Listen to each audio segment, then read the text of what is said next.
बा ए भैया। आ दुल्हनिया बड़ा वियोग में बिया। आ अपना सैया जी का फोटो लेके रोवतिया कि ए सैया जी रउआ जात पानी कमाए, हम तहरा बिना कैसे रह, है तुठे बाल बच्चा कैसे रही। दुल्हनिया रोवत बा आ कहत बा कैसे, छोड़ के हमके नौकरी करेला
छुप के रोया करते थे हो, छुप छुप के रोया करते थे कि हमके नौकरी करेला, कितना रुपया तू पावेला।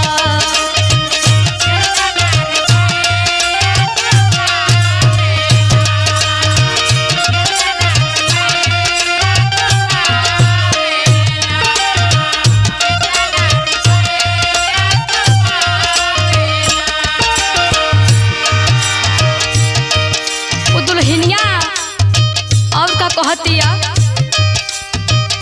कई के गवनवा भवन से परैला, हम बिरहिनिया के बिरहिन बनैला।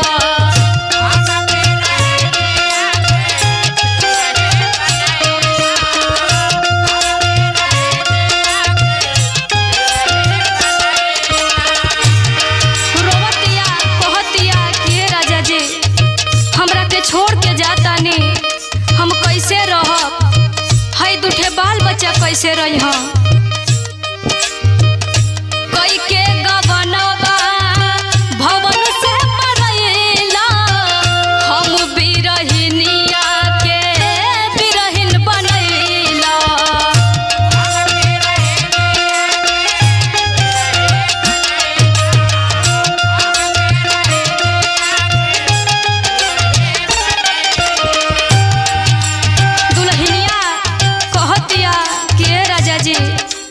तहरा बिना हम रह ना पाइबे राजा जी। कहतिया कैसे